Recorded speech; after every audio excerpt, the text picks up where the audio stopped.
Assalamualaikum Bu Kens. Waalaikumsalam kakak.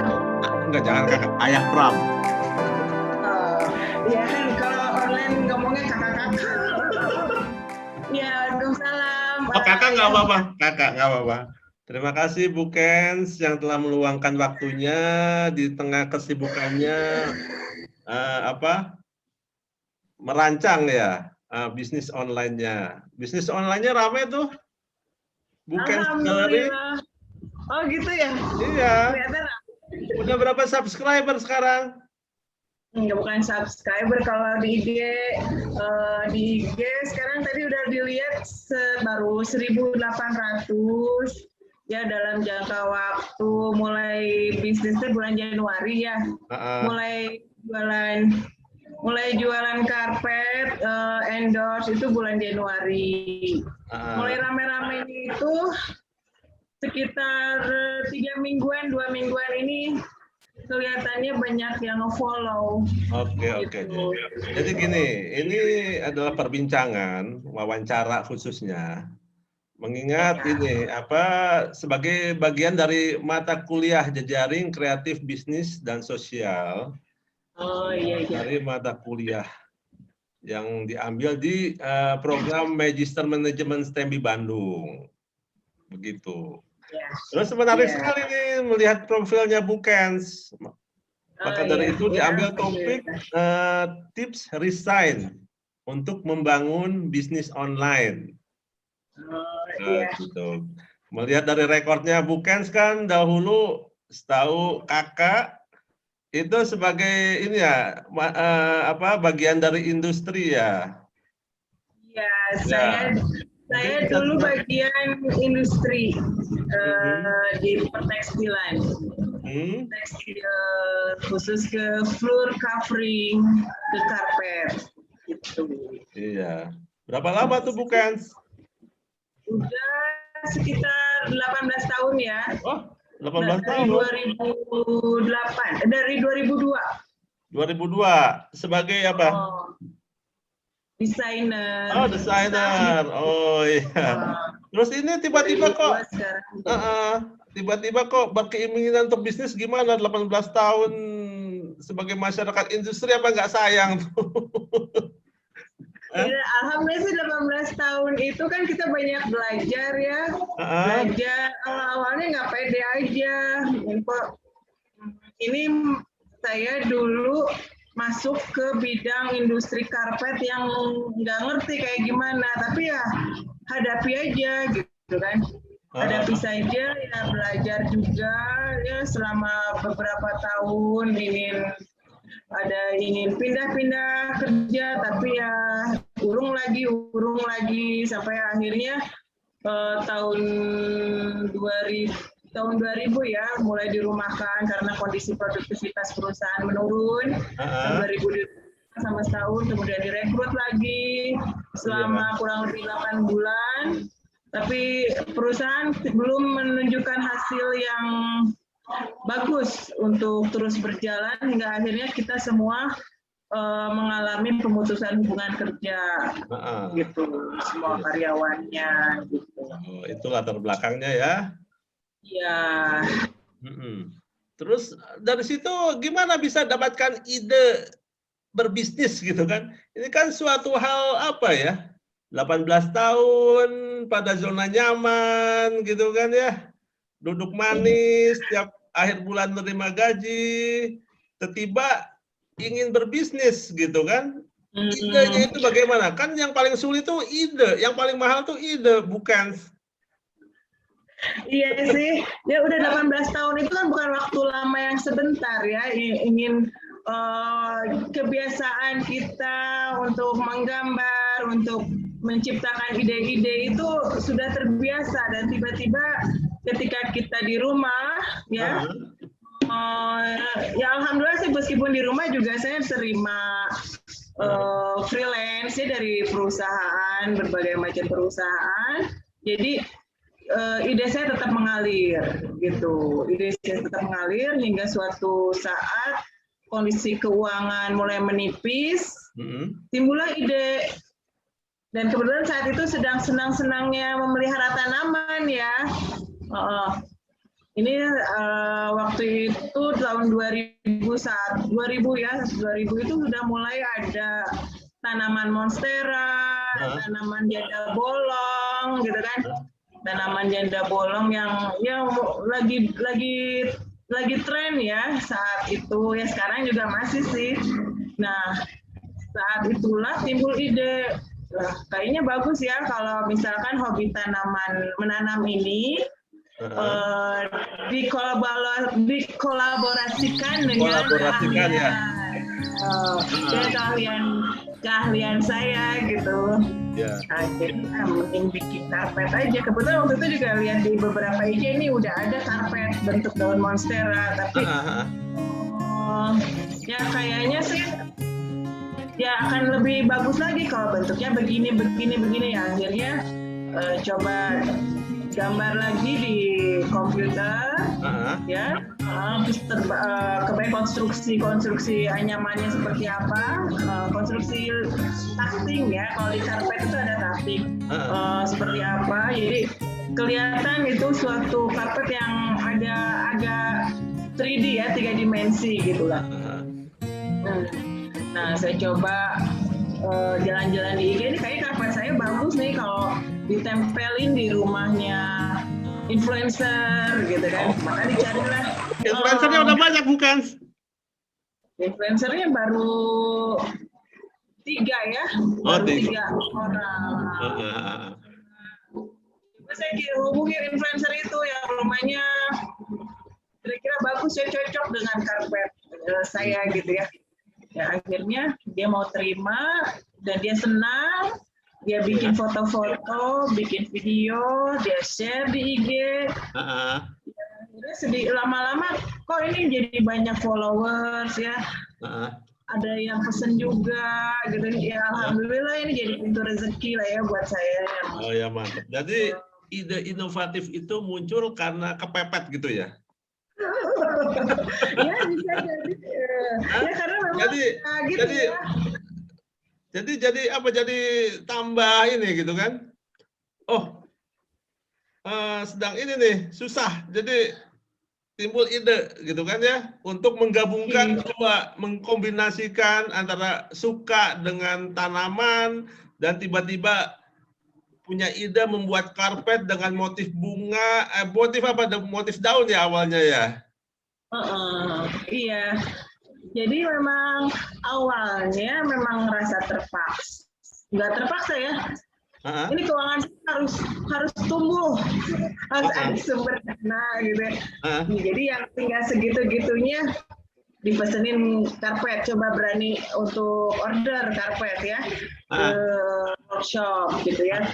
Saya yang merancangnya, pengennya begini, bahan bakunya ini. Dicoba ternyata ya hasilnya pas datang, wow gitu ya, ternyata lucu, bagus, imut gitu ya, menggemaskan. Dan memang pas kesan pertama itu tuh bagi orang-orang yang melihatnya pertama kali di IG tuh sama ya, kesannya tuh, wah ini lucu banget, memuaskan, it's amazing, it's so cute dan lain-lain sebagainya gitu ya. Pokoknya market itu ini suka gitu ya, tanggapan market itu suka ya. Suka. Oh iya. Ya, betul. Mungkin itu doanya bukan juga gitu, begitu confidence bahwa market ingin bisa menerima ide-ide. Ya alhamdulillah ya, itu karunia dari Allah ya. Ya mungkin ya memang prosesnya harus di PHK dulu ya. Waktu kita bekerja di perusahaan kan nggak kebayang kan. Betul, ya. Mungkin sekarang masih jadi bagian dari masyarakat industri kalau nggak gitu, bukan? Ya mudah-mudahan ya. Mudah-mudahan. Nah ini ada satu hal yang menarik gitu, bukan ya. Kenapa bukan memilih Instagram gitu kan untuk sebagai sarana pemasaran gitu kan? Apa kelebihan dari Instagram itu sebenarnya? Kenapa ya? Bingung juga ya. Ya kalau lihat sih dari Instagram karena memang ada beberapa toko-toko lain ya yang udah jualan jualan, kayak jualan baju. Terus mereka juga kan kalau jualan baju, jualan kosmetik, mereka tampilkan gambarnya, gitu, mereka tampilkan videonya, gitu kan. Kemudian dari Instagram kalau kita cek ke akunnya, oh ternyata yang pedagang online via Instagram ini tampilannya tuh ada kekhasan masing-masing gitu ya. Ada jadi ada di setiap postingan tuh nyambung dengan postingan sebelumnya gitu. Ada gambar-gambarnya kayak gitu. Oh begitu ya. Jadi itu lucu kalau mungkin juga target pasarnya juga lain ya kalau di Instagram itu. Oh ada target pasarnya bukan? Jadi sudah memasang target marketing. Targetnya sudah mulai juga ya? Kalau dengar-dengar mah ya, ini Instagram tuh kalangan tertentu aja. Oh gitu. Jadi menengah ke atas gitu ya? Ya menengah lah kebanyakannya ya, yang menengah. Itu kalau Facebook itu jangkauannya mungkin umum ya dari bawah hingga ke level atas gitu.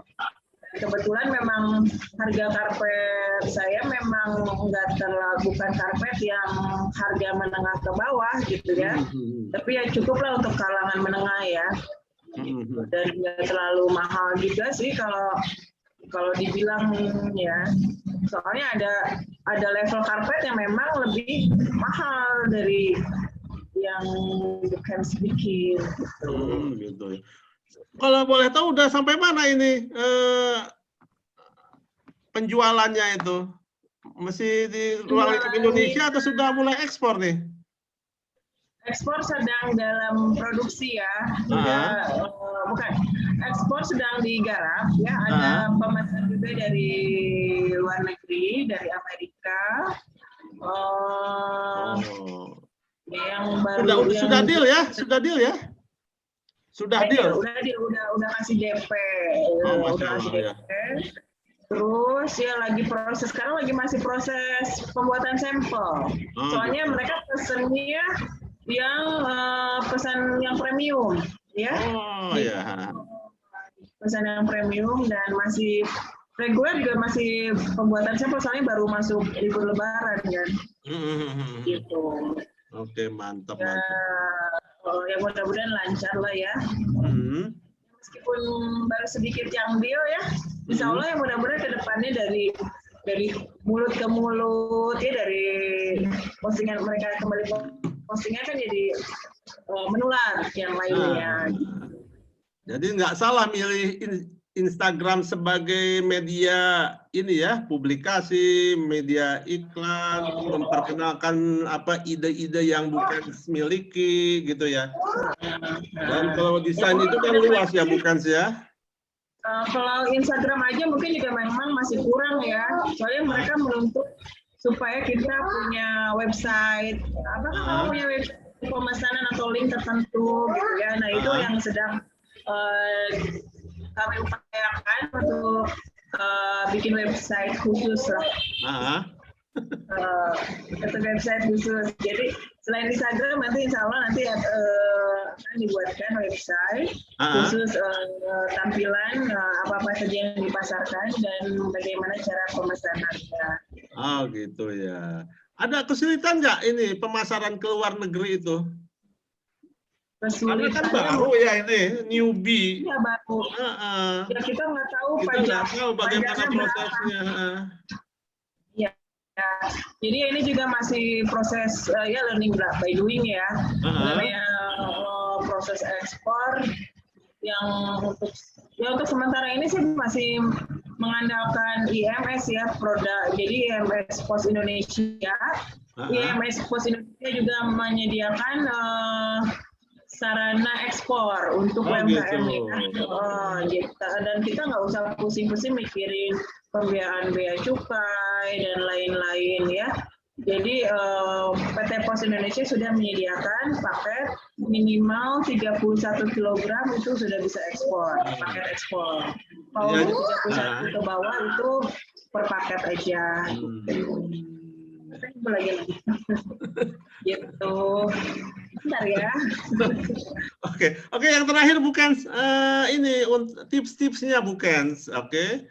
tips-tipsnya mungkin bagi teman-teman lain yang masih ragu-ragu berniat untuk buka usaha sendiri tapi sekarang masih dalam zona nyaman gitu kan, masih ragu mungkin dengan idenya, mungkin belum action gitu kan. Bukan bisa ngasih tips-tipsnya gitu. Karena saya lihat ini bisa dikatakan Bukens itu sudah mulai stabil dalam ini menapaki jejak usaha sebagai entrepreneur, khususnya sebagai ini. Ya kan produk sudah terjual ke luar negeri, artinya kan tinggal mengembangkan. Baru mulai. Mudah-mudahan doakan saja lancar produksinya, lancar pengirimannya, dan ini juga sedang menanamkan kepercayaan publik ya bahwa produk saya itu bagus secara estetika dan secara kualitasnya. Tips-tipsnya buat yang sedang berada dalam zona nyaman ya nikmati saja zona nyamannya, cuma kita harus ingat bahwa suatu saat kita pun harus harus ada keinginan untuk punya berdikari usaha sendiri gitu ya. Jadi suatu saat mungkin dalam kondisi pandemi kita harus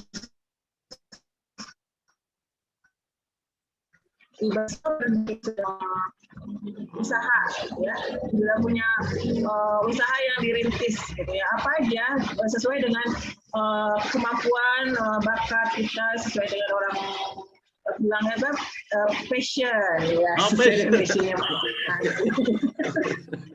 ya, sesuai dengan talent masing-masing gitu. Nah kalau sukanya misalkan masak ya berarti ya bisa bikin masakan Padang gitu ya, seperti teman saya Bu Erin tuh senang masakan yang enak, berarti peluang khusus ya buat dia untuk bikin restoran Padang, atau yang suka masak kue bisa bikin kue kering gitu ya, jual pas lebaran, camilan gitu ya. Itu balik lagi kepada kemampuan dan usaha kita gitu. Dan kalau punya bidang itu ya jangan memaksakan, takutnya gagal. Oh ya. Jadi gimana nih? Bukan mending resign dulu buka usaha atau buka usaha dulu resign dulu? Ya sambil jalan aja sih, jalan aja. Jadi ya upayakan kalau sedang aktif bekerja ya kita harus punya cadangan usaha, jadi punya ya ada usaha yang bisa untuk dikembangkan nanti. Iya. Terima kasih. Ini inspiratif sekali nih, Bukens. Ya sangat bisa menjadi contoh untuk yang lain agar tidak ragu-ragu lagi keluar dari zona hijau gitu, dari zona nyaman gitu kan. Karena bagaimana perasaannya kira-kira sebagai sekarang bandingkan dengan dahulu? Ya sekarang memang harus lebih ini ya, kalau dulu kita zona nyaman itu merasa tenang lah, udah digaji ini gitu ya, udah tampil lah, cuma kalau sekarang memang kita harus benar-benar bisa mengatur waktu ya, karena maju apa tidaknya bisnis kita itu tergantung dari disiplin kitanya gitu kan. Kalau kita agak lambat ya, maka kita juga tidak akan berkembang ya, susah gitu kan berkembangnya kalau kita menurut kepada menunda-nunda gitu. Jadi memang kita harus berani melangkah, kemudian ya jangan buang-buang waktu lah, ya bisa mengatur waktu dengan baik.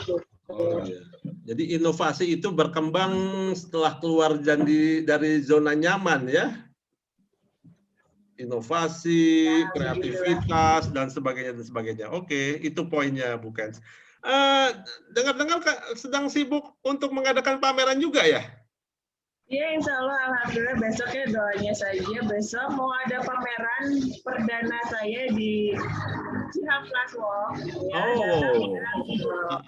Jadi pameran besok itu pameran temanya tentang plant, ya, tentang tanaman. Cuma di situ ini pameran tanaman yang kedua, ya, di Kota Bandung Ciwok ini. Yang pertama itu khusus kepada tanaman-tanaman sultan aroid yang mahal-mahal.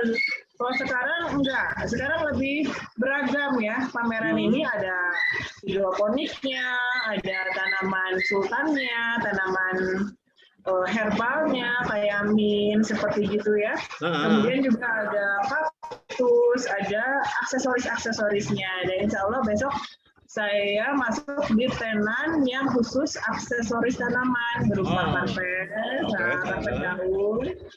Kemudian ada bros, ya, ada pinnya, dan juga yang lagi ngetren sekarang itu bantal daun. Oh, bantal daun ya. Oh, menarik sekali ya. Iya. Sudah difasilitasi ya media promosinya ya. Kalau boleh tahu di booth nomor berapa Bu Kens? Barangkali saja ada ini pendengar yang ingin berkunjung, menarik sekali. Tertarik dengan produk-produk yang Bu Ken sajikan, dan mungkin juga ada yang ingin berbagi pengalaman gitu ya. Siap ya Bu Ken untuk sharing-sharing ya di booth-nya selama pameran. Iya. Ya, jangan lupa datang ya, mulai tanggal 25 sampai besok tanggal berapa ya? 27. Besok tanggal pamerannya sampai tanggal 7 Juni. Oh, sampai tanggal 7, lama juga. 25 Mei sampai tanggal 7 Juni.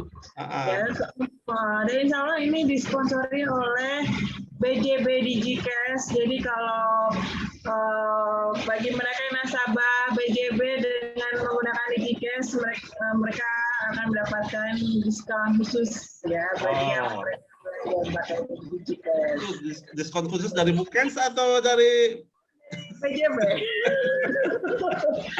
dari sponsor. Oh, ada sponsornya ya. Oke, mantap. Oke, Bu Kens, rasa cukup ya Bu Kens ya. Semoga usahanya terus berkembang. Dan yang penting Bu Kens, untuk survive itu ide-ide kreatifnya Bu Kens. Ide-ide kreatif, inovatif yang bisa diterima oleh market. Amin. Ya, mohon doanya dari semuanya, semoga bermanfaat. Jadi pesannya besok berkunjung ya Bu Kens ya, begitu? Iya, insya Allah jam 10. Oke. Oke ya? Ya, makasih. Saya. Salam untuk Pak Umar ya.